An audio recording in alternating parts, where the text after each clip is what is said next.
নির্বাচন যতই শেষের দিকে যাচ্ছে, তৃণমূল কংগ্রেস তথা রাজ্য প্রশাসন ততই যেন মরিয়া হয়ে উঠছে যে কোনো উপায়ে অস্তিত্ব টিকিয়ে রাখতে হবে। রাজনৈতিক লড়াইয়ে তারা যতটা জোর দিচ্ছে তার থেকে অরাজনৈতিক লড়াই বা রাজনীতির বাইরের লড়াইটাই বেশি করে করতে দেখা যাচ্ছে রাজ্যের শাসক দলকে। আর রাজনৈতিক পর্যবেক্ষক থেকে বিরোধী দল মনে করছে এটাই হয়তো বিজেপির জয়ের ইঙ্গিত।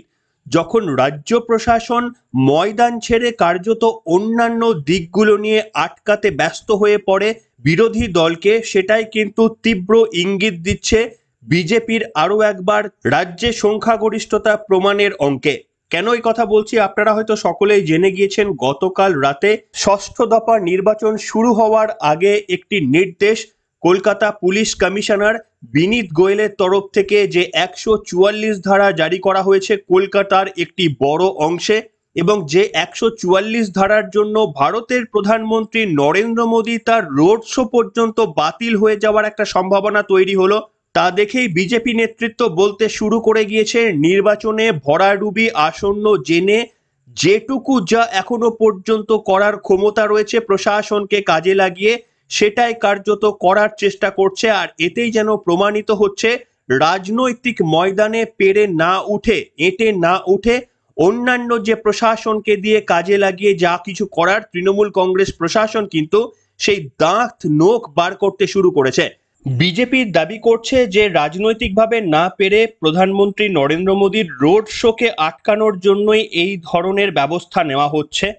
কিন্তু আমার তার থেকেও বড় প্রশ্ন, যখন নির্বাচন ঘোষণা হয়েছে তারপরে প্রত্যেকটি রাজ্যের নির্বাচনের পরিস্থিতি রয়েছে কিনা এবং সেখানে প্রার্থীরা প্রচার করতে পারবে কিনা, কোন কোন অঞ্চল কতটা হিংসার জায়গা রয়েছে, এই সমস্ত পরিস্থিতি খতিয়ে দেখার জন্য মিটিং হয়েছে।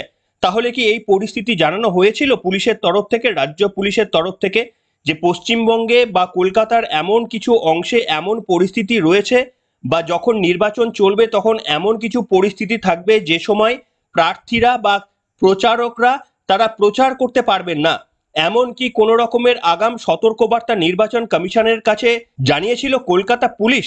গণতন্ত্রের শ্রেষ্ঠ উৎসবে প্রচার একটা বড় অঙ্গ, সেই প্রচার যদি করতে না দেওয়া হয় বা প্রচার করার মতো রাজনৈতিক পরিস্থিতি সামাজিক পরিস্থিতি যদি পুলিশ প্রশাসন মেনটেন করতে না পারে, তাহলে সেই অঞ্চলে তো ভোট পিছিয়ে দেওয়া উচিত বা ভোট করানোই উচিত নয়। ভারতের প্রধানমন্ত্রী নরেন্দ্র মোদীর একটি রোড শো করার কথা রয়েছে উত্তর কেন্দ্রে আগামী 28শে মে।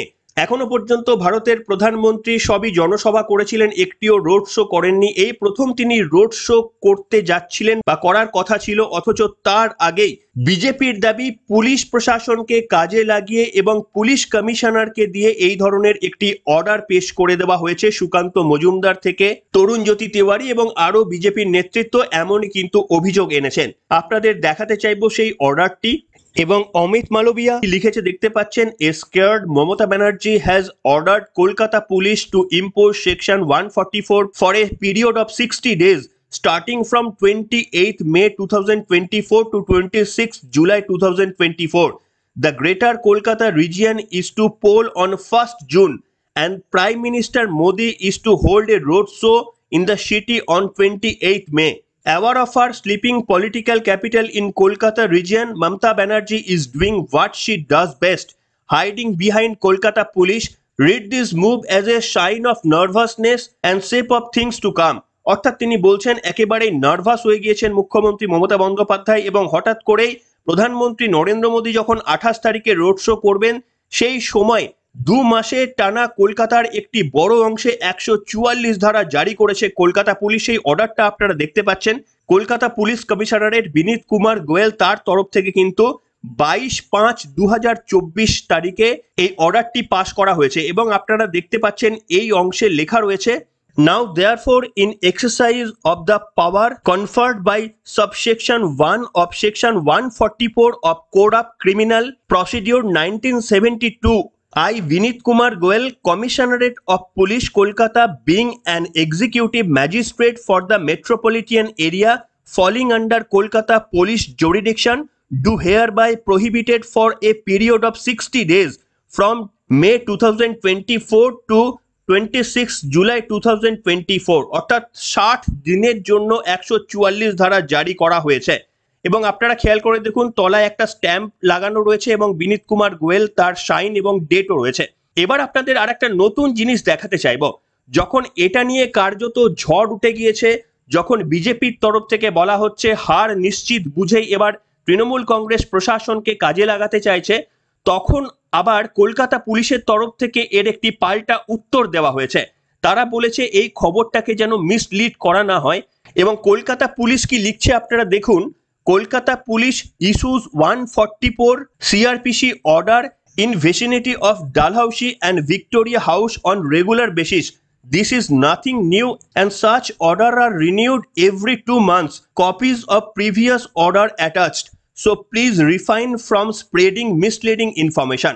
অর্থাৎ বলা হচ্ছে যে এই 144 ধারা ডালহাউসি এবং ভিক্টোরিয়া হাউসের কাছে সেটা কলকাতা পুলিশের থাকে এবং তারা দুটি প্রিভিয়াস অর্ডার আপলোড করেছেন। বলা হয়েছে যেন এই ধরনের মিসলিডিং খবর যেন না করা হয়। আপনাদের দেখাতে চাইবো কলকাতা পুলিশ যে দুটো প্রিভিয়াস অর্ডার দিয়েছেন তার কপি। এবং আমরা দেখতে পাচ্ছি একটি কপিতে লেখা রয়েছে 29/1/2024 থেকে 28/3/2024, 60 ডেজের একটা 144 অর্ডার আমরা দেখতে পাচ্ছি। কিন্তু আপনারা খেয়াল করুন, বিনীত গোয়েলের এখানে না কোনো সাইন রয়েছে, না কলকাতা পুলিশের তরফ থেকে বা বিনীত গোয়েলের তরফ থেকে কোনো স্ট্যাম্প রয়েছে। অর্থাৎ গত পরশুদিন যে অর্ডারটা সামনে এসেছে জানিয়ে আলোচনা চলছে সেখানে স্ট্যাম্প রয়েছে, অথচ পুরনো যে অর্ডারটি দেওয়া রয়েছে সেখানে না বিনীত গোয়েলের কোনো সাইন রয়েছে, সিগনেচার রয়েছে কিংবা কোনো স্ট্যাম্প রয়েছে। আর স্ট্যাম্প বা সিগনেচার ছাড়া কিন্তু অর্ডার বৈধ কিনা এই প্রশ্ন আমরা অবশ্যই তুলছি। এবং আরো একটি অর্ডার আপনাদের দেখাতে চাইবো, সেই অর্ডারটিও দেখানো হয়েছে 29/3/2024 থেকে 27/5/2024 পর্যন্ত 60 ডেজের জন্য সেই 144 এর আরো একটি অর্ডার দেখানো হয়েছে। এখানেও কিন্তু না সিগনেচার রয়েছে না স্ট্যাম্প রয়েছে। অর্থাৎ আমরা দেখতে পাচ্ছি জানুয়ারি থেকে এই 2 মাস করে কিন্তু 144 ধারা জারি করা হয় বলে কলকাতা পুলিশের তরফ থেকে দাবি করা হচ্ছে।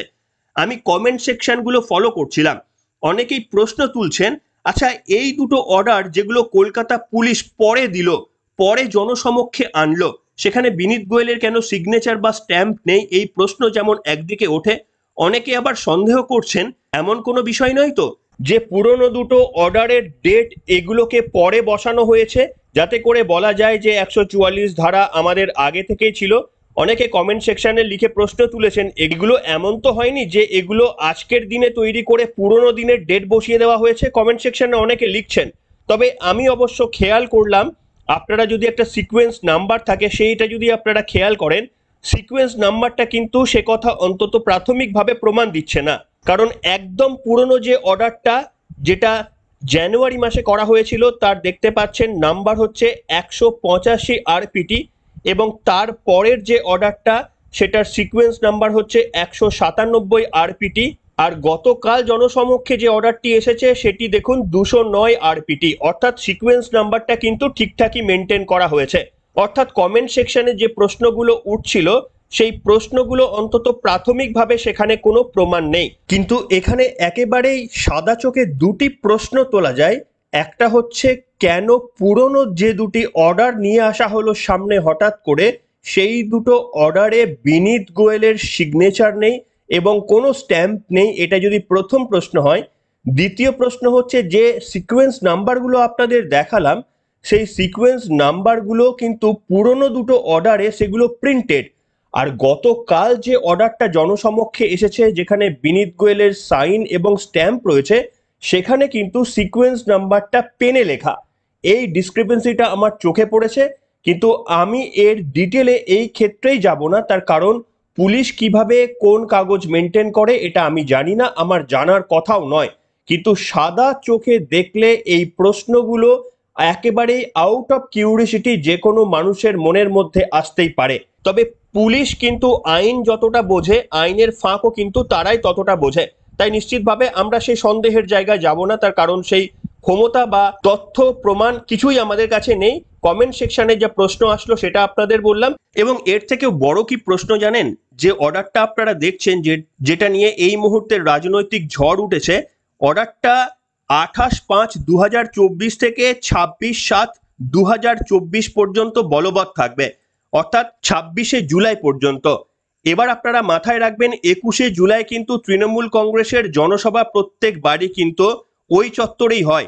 তাহলে কি কলকাতা পুলিশ এটা মাথায় রেখেই এই অর্ডারটা প্রকাশ্যে এনেছেন? তো 21শে জুলাই তৃণমূল কংগ্রেস ওই ডালহাউসি চত্বরে তারা জনসভা করতে পারবেন না 144 ধারা জারি থাকলে। এটা কি কলকাতা পুলিশ মেনে নিচ্ছেন? নাকি আমরা হঠাৎ করেই দেখব 21শে জুলাইয়ের আগের দিনই কলকাতা পুলিশ এই অর্ডারটা উইথড্র করে নেবে এবং বলবে যে না, শান্তি শৃঙ্খলা ফিরে এসেছে, এখন আর কোনো প্রবলেম নেই। এটা কিন্তু নিশ্চিতভাবে আমরা এই অর্ডারটি আমাদের কাছে রেখে দেবো, আপনারাও মনে রাখবেন। এবং 21শে জুলাই যখন তৃণমূল কংগ্রেসের কোনো অনুষ্ঠান হবে ওই চত্বরে, তখন এই অর্ডারটা আরো একবার সামনে এসে দেখবো যে সত্যি সত্যি কলকাতা পুলিশ তৃণমূল কংগ্রেসকেও আটকাতে পারে কিনা 21শে জুলাই তাদের ওই ধর্মতলা অঞ্চলে জনসভা করা থেকে, নাকি তারা এই অর্ডারটি কয়েকদিন আগেই বা এক সপ্তাহ বা 2 সপ্তাহ আগে উইথড্র করে বলবেন যে এখন শান্তি ফিরে গিয়েছে, 144 ধারা আমরা উইথড্র করে নিলাম। সেটা কিন্তু আমরা নিশ্চিতভাবে লক্ষ্য রাখবো।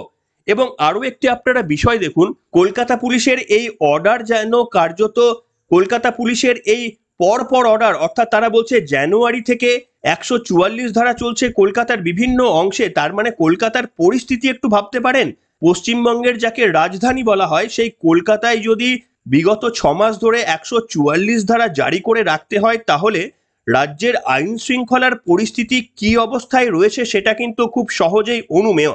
এবং অনুমান করাটা এই জন্যই আরো সহজ হয়ে যাচ্ছে, আপনারা জানেন বাংলাদেশের একজন এমপি তিনি চিকিৎসা করাতে এসেছিলেন আমাদের রাজ্যে, অথচ কি নৃশংসভাবে তাকে খুন হতে হয়েছে সেটা নিশ্চিতভাবে আপনারা দেখেছেন।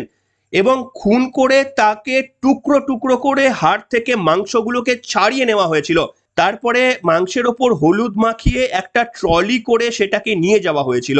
এই ভয়ঙ্কর ঘটনা ঘটে গিয়েছিল আমাদের রাজ্যে, পুলিশের কাছে আগাম সতর্কতামূলক কোনো খবর ছিল না। এত বড় এমপির ওপর এত নির্মম ঘটনা ঘটে গেলেও আমাদের রাজ্য পুলিশ কিন্তু ভ্রূণাক্ষরেও কিছু জানতে পারেনি। আর কলকাতার একটি অংশে নাকি বিগত 4-5 মাস ধরে বা তার আগে থেকে বলতে পারবো না 144 ধারা জারি রয়েছে। মানে রাজ্যের আইন শৃঙ্খলার পরিস্থিতি যে কি অবস্থায় রয়েছে সেটা সম্ভবত রাজ্য পুলিশও স্বীকার করে নিচ্ছে। তবে সে যাই হোক, এটা সত্যি না মিথ্যা, বিজেপি যেমন দাবি করছে যে এটা রাজনৈতিক উদ্দেশ্যে করা হচ্ছে, আমরা সেই দাবি করছি না। আমরা মনে করছি পুলিশ যেটা আইন শৃঙ্খলা বজায় রাখার জন্য যা করা প্রয়োজন তারা তাই করছে। কিন্তু সত্যি একটা গণতন্ত্রের শ্রেষ্ঠ উৎসব চলছে, সেখানে ভারতের প্রধানমন্ত্রী এসে প্রচার করতে পারবেন না? তাহলে নির্বাচন করার মানে কি রয়েছে? পুলিশের তো বলা উচিত ছিল নির্বাচন কমিশনকে যে এই অঞ্চলে এখন নির্বাচন করার প্রয়োজন নেই, আমরা ওখানে পরিস্থিতি দিতে পারবো না, আপনাদের নির্বাচনের পরিস্থিতি নেই, 144 ধারা জারি রয়েছে, আপনারা প্রচার করতে পারবেন না। তাহলে তো পুলিশেরই সেখানে নির্বাচন বন্ধ করার জন্য কমিশনে আবেদন জানানো উচিত ছিল। যদি রাজনৈতিক দল রোড শো করতে না পারেন, মিছিল জনসভা করতে না পারেন, তাহলে সেখানে নির্বাচন সম্পূর্ণ হবে কি করে? একেবারেই প্রচার তো নির্বাচনের অঙ্গাঙ্গিক একটি অঙ্গ। রাজ্য পুলিশ তাদের ব্যর্থতায় তো একেবারেই প্রকাশ্যে নিয়ে চলে আসলেন নাকি? নাকি তৃণমূল কংগ্রেসের এই ভয়ানক হারের পরিণতিকে আটকাতে কোনোভাবে ব্যবহার করা হচ্ছে যে মোদি যেখানে রাস্তা দিয়ে যাবে সেখানেই ভোটের সংখ্যা লাফিয়ে লাফিয়ে বাড়বে, তাই সেটাকে যদি কোনোভাবে আটকানো যায়, বিজেপি নেতৃত্বরা যেমন বলছেন, তেমনই কি কোনো পদক্ষেপ হতে পারে? তবে যেটা হচ্ছে নিশ্চিতভাবে ভারতবর্ষের কোনো জায়গায় বোধহয় এই ধরনের ঘটনা ঘটে না। আর রাজ্যের আইন শৃঙ্খলার পরিস্থিতি এবার ভারতের সামনে চলে এলো যে কি অবস্থা চলছে। এইভাবে কি বিজেপিকে আটকানো যায়? আপনারা কি মনে করছেন? আপনাদের গুরুত্বপূর্ণ মত আজকের পর্বে লিখে জানাতে পারেন। এখনকার মতো কিন্তু এখানেই শেষ করলাম।